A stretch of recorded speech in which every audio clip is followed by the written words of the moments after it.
Hi, everybody. Welcome back to John Kiriakou's Briefing Room.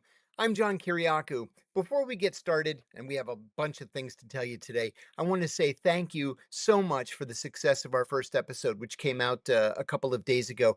It's only because of you that we are able to do this and to do it successfully. So if you don't mind, please like, subscribe, share, comment, talk about it with your friends and family, whatever you deem appropriate and fit. Please go ahead and do it. Thank you very, very much. We're all grateful.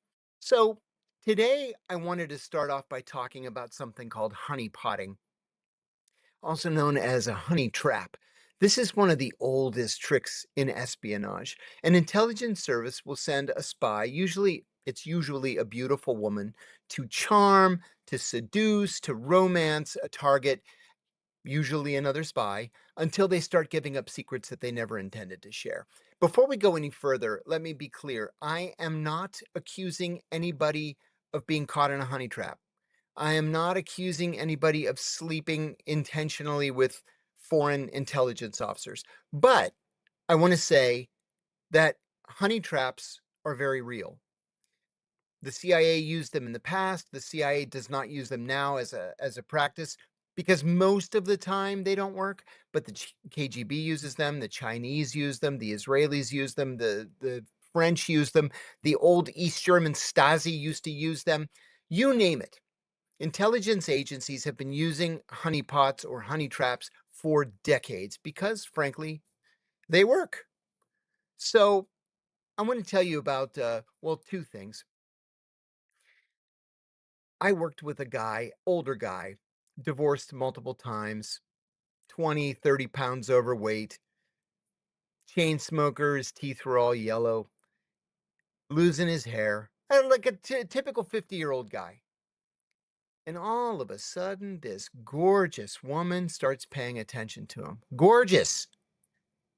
Now, in Washington, it's not unusual for men who look like trolls to have beautiful women on their arms because oftentimes, I hate to say it, don't criticize me in the comments, but oftentimes women are attracted to power. But why would a woman who's, 25 years old and good enough to be Miss America be attracted to a 55-year-old diplomat who's fat, balding, and has rotten teeth? That doesn't make any sense. And of course, it turns out my colleague was being honeypotted. And the woman turned out to be Russian. When he finally mentioned to headquarters in a cable, which you have to do whenever you establish what's called an ongoing sexual relationship with a foreign national, you have to report it to headquarters. And he reported it, and then they were like, "Whoa, wait a minute! What are you doing? Are you that blind to not see that this is a honeypot operation?" And he, realized, what's she doing with me? This is all a trick. And he ended up just cutting her off before he turned over any secrets. But I worked with another case officer. This was a woman, and she had recruited a foreign national. And against all CIA regulations, she immediately started sleeping with him.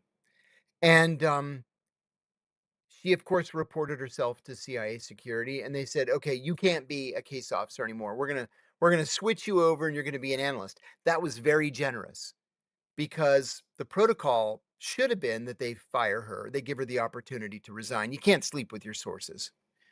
So she became an analyst. She married the guy. She brought him back to the United States with her. As soon as they arrived, he divorced her because he had only been sleeping with her so he could get citizenship papers.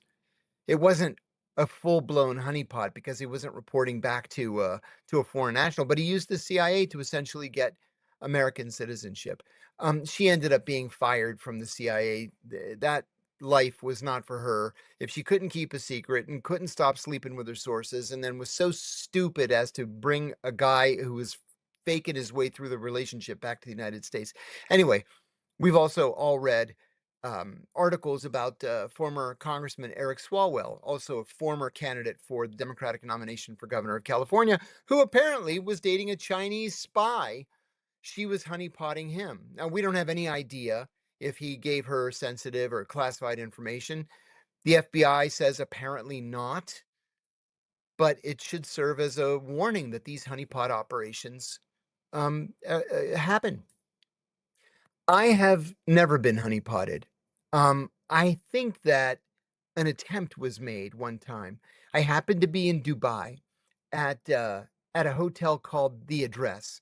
It's the tallest hotel in the world. It's like 102 stories, and it's directly across the street from the Burj Khalifa, the tallest building in the world, at least for the time being. And they have a bar on the very top floor that has the most incredible, spectacular view. So I go up there and and I order a double Campari on the rocks, which I'll tell you about in a second. And I'm sitting there, and what am I? I'm 50 years old. I had been 15 years with the CIA. Now, at that point, I'm with the Senate Foreign Relations Committee. I'm clearly an American, and I'm not a businessman. Um, and the most beautiful woman I've ever seen comes over to me. Hi, how are you? Fine. How are you?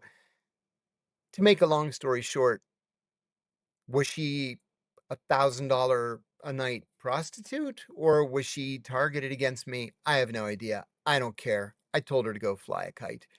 Um, People at the CIA, however, are trained to to be able to spot honeypots and to avoid them. The problem is, at the CIA, most men are a horny lot, and they all think they're Don Juan Casanova types that, would naturally attract the most beautiful women in the world.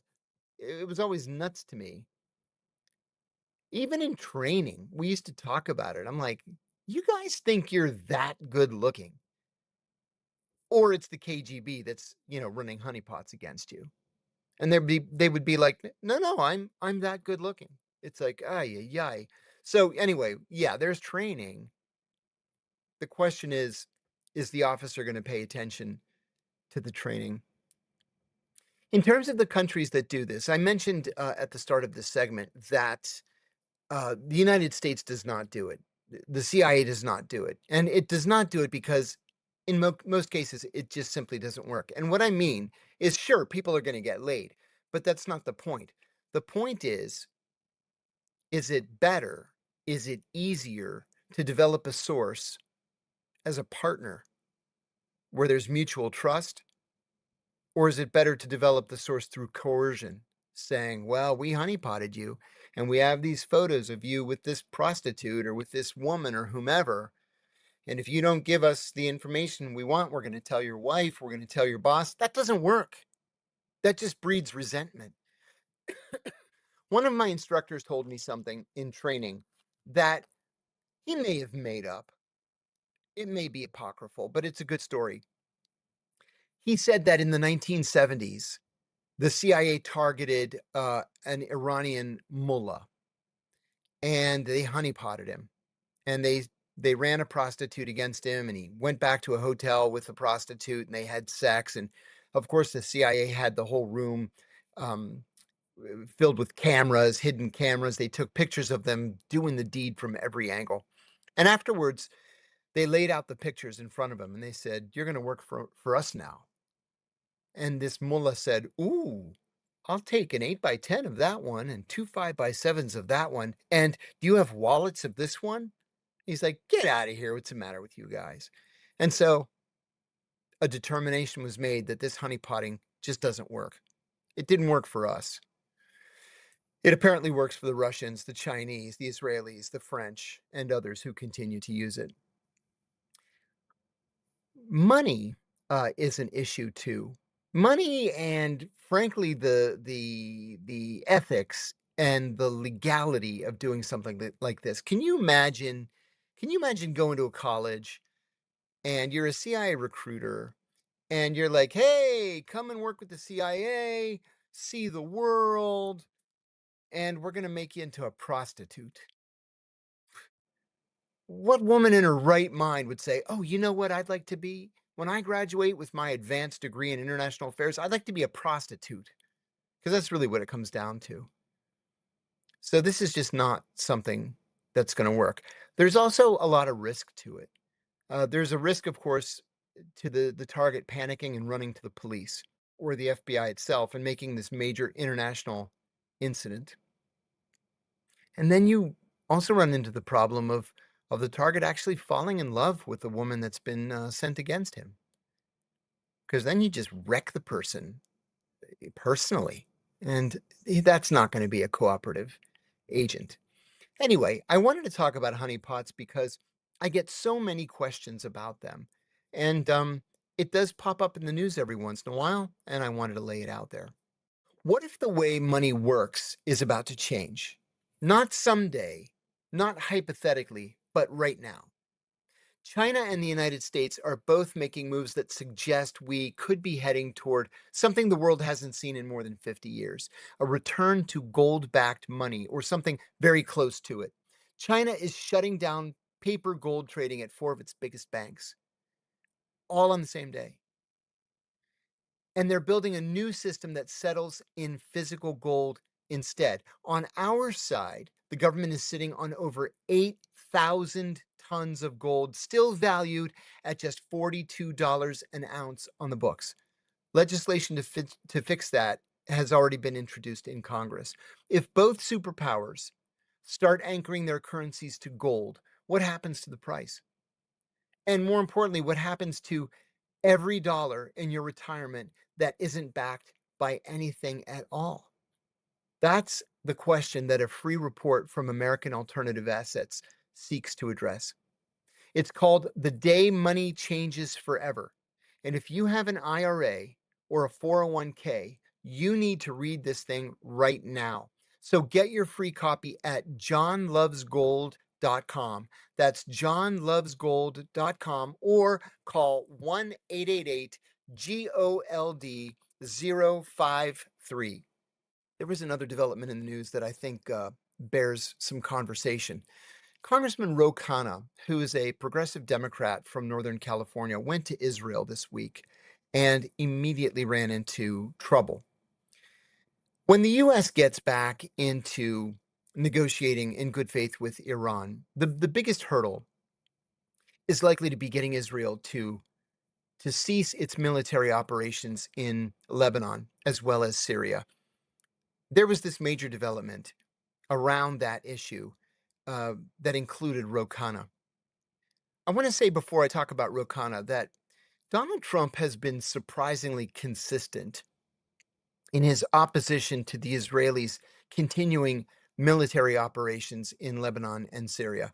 Trump just doesn't understand why the Israelis are doing it, at least not on the scale at which they're doing it. I've said in podcasts in the past that if the Israelis want to target one single target, let's say there's a Hezbollah leader who lives in some apartment, the Israelis will blow up the entire apartment complex. They'll take out the entire city block, kill hundreds of people if they believe they're going to be able to get this Hezbollah commander. That's a long-standing Israeli policy. It's also a war crime. You can't specifically target civilians, and that's essentially what they do. Well, not only are they doing the same kind of thing in Syria on a smaller scale than what they're doing in Lebanon, but they're doing something else in Syria that runs in conflict with American policy. Now, American policy was to force Bashar al-Assad out of power. That happened. Bashar al-Assad fled to Moscow, and he's living privately, secretly in Moscow with as much as he could steal. So the new president of Syria, who used to be, he was one of the co-founders of ISIS, he was an al-Qaeda commander, he was probably a CIA source. He was definitely a Turkish intelligence source. He's now the president of Syria. And the US immediately recognized his government. We are in the process of reopening our embassy in Syria with the idea that everybody's going to live happily ever after. One of the things that is important to the US, whether it was during the Biden administration or the Trump administration, is that minority communities in Syria be protected. And what that primarily means is Christian communities in Syria. There's a large number of Syrian Orthodox Christians. There's still a small Jewish community, and there's a huge Druze community in southwestern Syria. And the new president, Gilani, has promised to protect them. He has had some problems keeping that promise. But on top of the trouble of just, uprisings across the country and continuing to fight ISIS and to fight other insurgents, he has to worry about the Israelis bombing or the Israelis crossing the border with ground troops. And Donald Trump has repeatedly told the Israelis, stop attacking Syria. And they won't stop attacking Syria, just like they won't stop attacking Lebanon. Now, in Lebanon, of course, there is a real Hezbollah threat to the Israelis. But the Israelis, as is their wont, tend to overreact and they kill a lot of civilians. Okay, enter Ro Khanna. Ro Khanna, as I said, is a progressive Democratic congressman from Northern California. He went to Israel this past week and ran into some trouble. So let's take a look at his tweet, and then we're going to look at a very short, it's only a 3-second video. He tweeted, Israeli settlers brandishing American-made M4s detained me and other Americans on my trip to Palestine. When the IDF arrived, the Israel Defense Force arrived, they sided with the settlers and continued our detention. They made a huge mistake. You will be hearing more soon. And then he links to a New York Times article about the incident. He went on to say that when his translator said, these are Americans, they're on a visit sponsored by the American Embassy. It is an official U.S. government visit, and one of the men in the car is a member of Congress. The settlers and the IDF laughed at him. They laughed at him. I'm going to tell you why this is going to be a problem for the Israelis. First of all, most of these settlers are Americans. They're American citizens. They're going to need to be reined in. Second, official U.S. foreign policy is to oppose the expansion of settlements. Most presidents are weak in the face of the Israelis and expanding settlements, but official policy is to oppose settlements. But where they really screwed this up is detaining a member of Congress. Ro Khanna has a vote on the budget, like every member of Congress does. And he can cast his vote against military or civilian aid to Israel. You've probably heard Benjamin Netanyahu in the past couple of days saying he's going to wean Israel off aid from the U.S. Great. We should have cut off that aid decades ago. Israel is a first world country with a robust and advanced economy. It doesn't need welfare from the United States to finance their socialist government, which is really what it is. Everybody gets free everything in Israel. If you are a settler, you get a free house, you get free furniture, you get free utilities, you get everything free. We don't have that in the United States. They have socialized medicine. It's all free. So why are American taxpayer dollars going to support this socialist system in Israel? It's wrong. But Ro Khanna has the ability to affect the budget, to amend the budget, or at least to offer amendments, and essentially to block aid to Israel if he can gather enough concurrent votes. In the Senate, it's actually easier because senators have an ability to put a hold on a bill, including a budget bill, and they can block that aid. Now, Ro Khanna made a statement. We've got it on video, and JB, if we can cut to that. I saw the arrogance in the eyes of those settlers, 21 and 22-year-olds with guns, laughing that they had detained us. The arrogance of those young IDF soldiers that my tax dollars are funding, having no respect for the fact that they were detaining Americans, no respect that there was an American congressperson in that bus, and laughing when our translator told them that there are Americans there and the American embassy is concerned. It is the arrogance of power, of a power that has had no accountability, total impunity, and has created a toxic culture of oppression. So let's talk about that. President Trump told Israeli Prime Minister Netanyahu this past week, on Thursday, actually, quote, they don't want you in Syria. You should redeploy, unquote. As I said, Trump has been very consistent on this position. A senior White House official added that the same was true in Lebanon. We don't want you in Lebanon. It's a constant problem. So here's the problem with that. Israel is going to have national elections in October. And it's hard to imagine Netanyahu agreeing to withdraw before October because it's going to make him look weak. Even if he wanted to withdraw, members of his governing coalition, and they know who they are, Itamar Ben Gavir and Smotrich, members of this coalition are even more hawkish and further to the right than Netanyahu is. Some have openly argued that Israel should maintain an indefinite military presence in Syria, in Lebanon, and in the West Bank and Gaza, permanent, with some even advocating for new Jewish settlements, much like those established in the occupied West Bank. Can you imagine Jewish settlements in Syria and Lebanon? Unprecedented. Getting back to Ro Khanna, he's taken some heat on the likes of X, for example, or in the conservative media, saying that this was a stunt, that it was set up.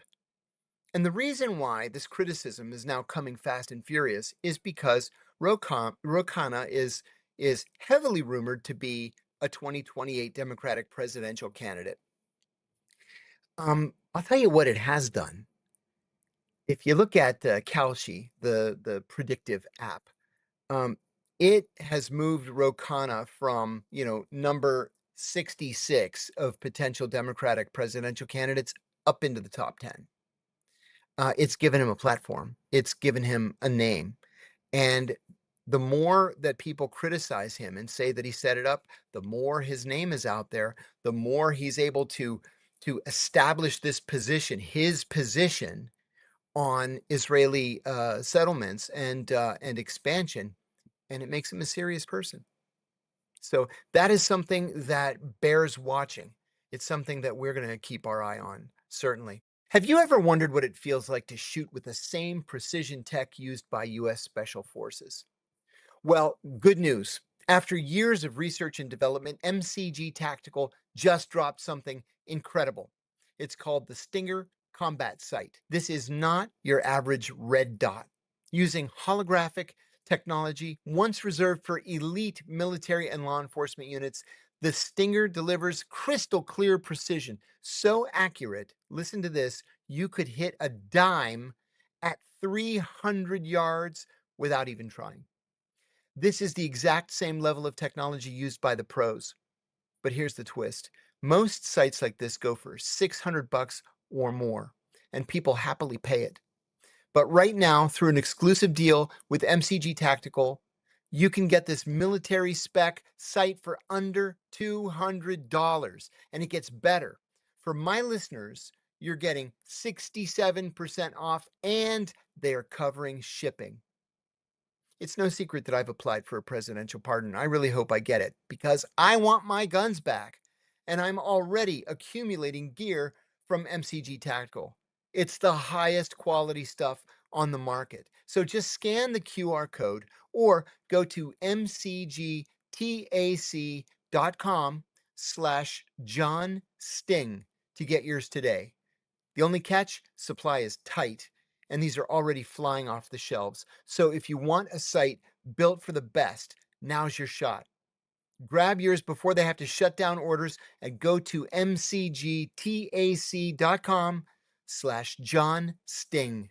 Folks, I travel a lot. I happen to be here in Miami, Florida today, and I'm going to be in Washington for the next couple of weeks, but then I'm starting another long trip to Vietnam, Germany, Greece, and Egypt. And I'll be gone for 3 weeks, but we'll continue to do the show. Well, last week I was in Sweden and Norway, and odd as it might sound, I had never been to either Sweden or Norway before. Both absolutely lovely countries, lovely places. But boy, was I wrong about what those countries are like. I was also for a brief period in Germany, and I know Germany well. I go to or through Germany 3, 4, 5 times a year. This time was different. I first went to Norway to give a couple of speeches, and these are speeches to, like-minded groups. They're affiliated with WikiLeaks or with the progressive left or whatever. And And it was an education for me for a couple of reasons. First of all, I simply had no idea that an extreme right wing existed in Norway and Sweden. And when I say extreme right wing, I mean like solidly neo-Nazi right wing with, guys with swastika banners marching in the street and calling for the execution or expulsion of refugees. I had no idea that that was the case. NATO is not just an EU country and a NATO country, it's one of the wealthiest because it's swimming in oil. Then I went to Sweden, and I'll tell you, Sweden was a real eye opener. I want to back up and say about 10 years ago, my ex-wife and I had an au pair live with us for a year. She was a Swedish citizen, but she was the daughter of refugees from Syria, Christian refugees from Syria. And she very excitedly went home after her year in Arlington, Virginia, to become a police officer in Stockholm.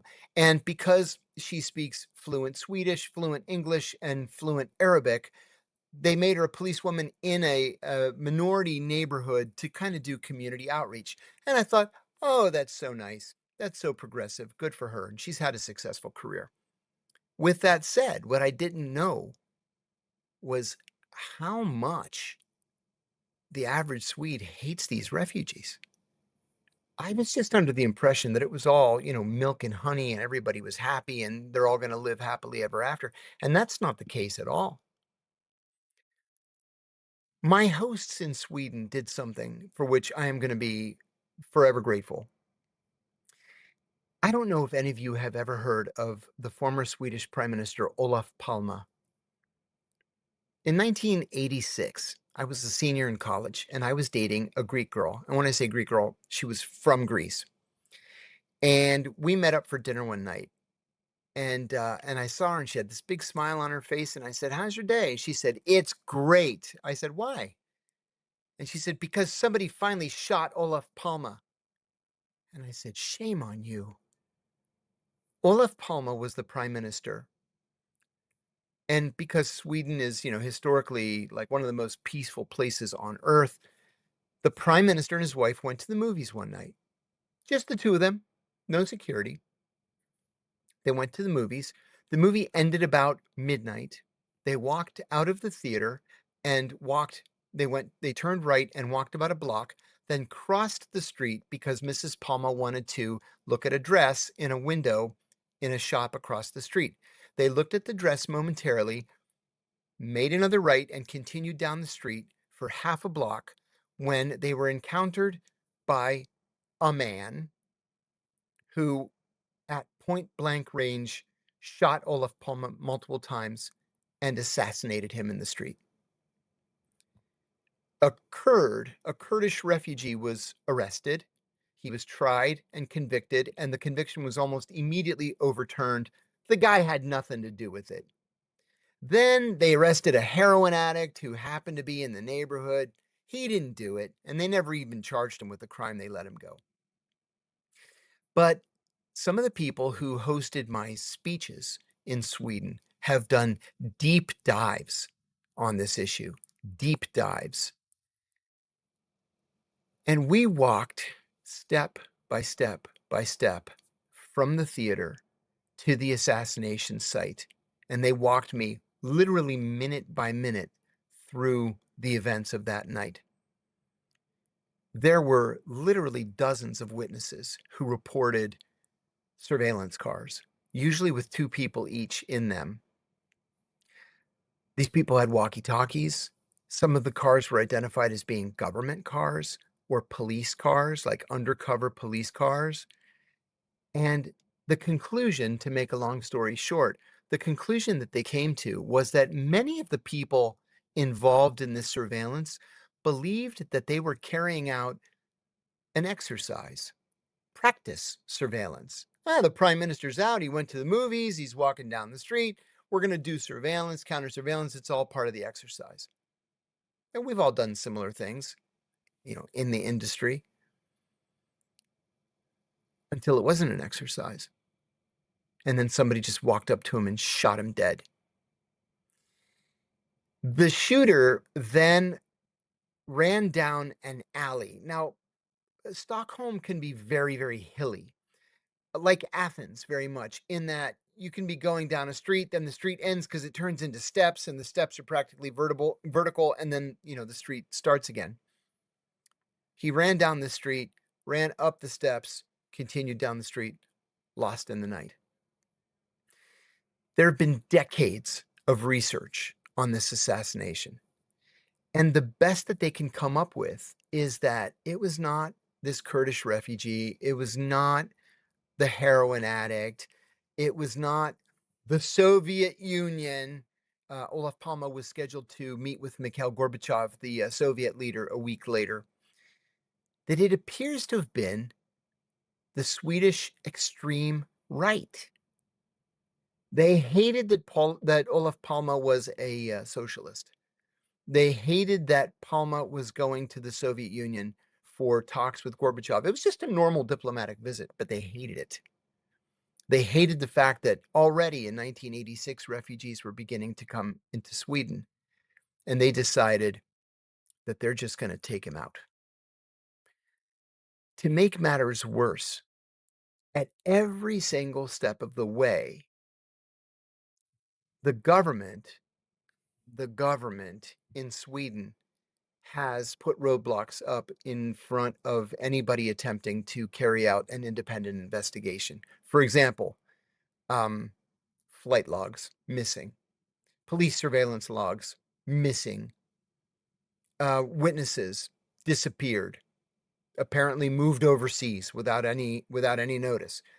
It's quite impossible to do a comprehensive investigation in Sweden. This is one of the good places, the good countries, the good guys. But much to my shock, there is a very powerful far right wing in Sweden, just like in Norway and just like in Germany. And it's something that really bears watching. I wanted to offer up something in the way of travel tips. I'm starting an audio only podcast. Well, you know what? That's not true. I already started it. We're already starting season 3. It's called John Kiriakou's Dead Drop, and it appears on Spotify and on Apple Podcasts. I'm very, very grateful for the fact that last week we passed 3 million downloads.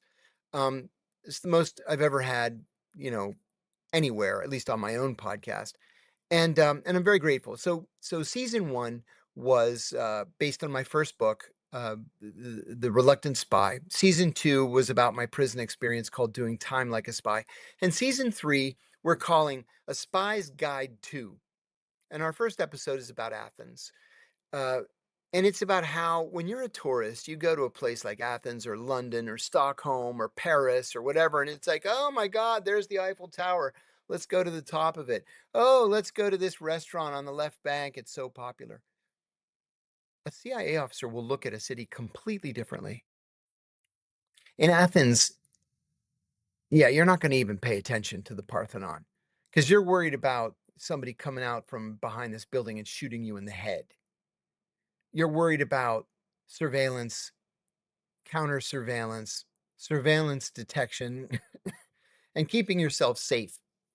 So I hadn't even given Stockholm a second thought. As I said, I had never been to Stockholm before.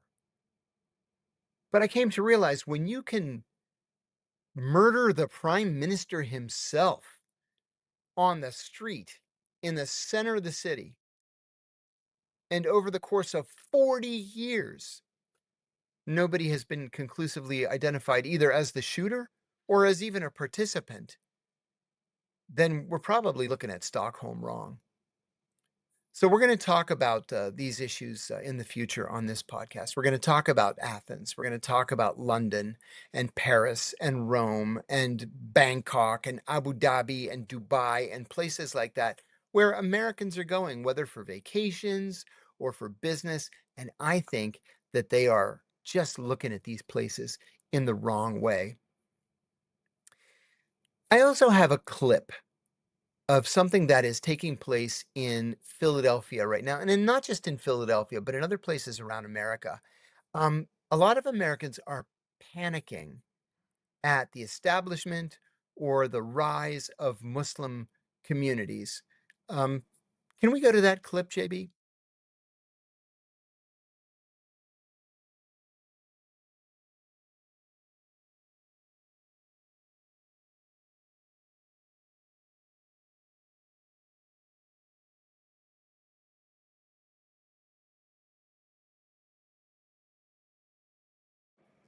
Okay, it says right there, thousands of American Muslims praying in Philadelphia. Islam is the fastest growing religion in the United States. That may or may not be true. But what it doesn't tell you is a couple of things. First, we don't have any idea what this event is. We don't even know if it's in Philadelphia. Who knows? Let's give them the benefit of the doubt and say, sure, it's in Philadelphia. But most of the new Muslims in the United States are African Americans who are converting to Islam. This happens a lot in the American prison system. But one of the things that we see in places like Philadelphia or Detroit or all over the state of Texas and Oklahoma, frankly, is this fear. Some people are calling it Islamophobia, and in some cases it is, but it's a fear based on either a misunderstanding of Islam or a lack of understanding of Islam. We hear the word. I'm going to use one example. I'll give you two examples, but we hear the word jihad thrown around like, oh my God, it's jihad. Jihad is holy war. No, it's not. It does not mean holy war. It's never meant holy war. That is entirely a creation of the American media coming from 1979 and the Iranian Revolution, and when the Iranians and when the Iranians took American diplomats hostage in the American embassy. Jihad comes from the Arabic word jahada, which means to struggle. It does not mean holy war. It's never meant holy war. You can declare jihad against poverty. You can declare jihad in favor of, women's rights. You can declare a jihad in favor of education. It just does not mean holy war. We've made that up. And thanks a lot to the American media. And I'm specifically looking at ABC, CBS, and NBC, because that was pretty much all the media that we had back in the day, at least broadcast media. The other thing is Sharia law. For whatever reason, Sharia panics a lot of Americans. What is Sharia law? Well, frankly, it's a way of life for many American Muslims. It does not mean beheadings and stonings. What it primarily means is, as an example, let's say the head of the household dies. According to Sharia law, the surviving widow gets 50% of the estate, and the eldest son gets the other 50% of the estate, right? Or they'll divide it between the surviving sons, the daughters get nothing. That's Sharia law. You can agree with it or disagree with it. It's not going to cut your head off. That's Sharia law. Another thing that is a part of Sharia law is that Muslims may not charge or pay interest. Interest is considered to be usury, which is a sin.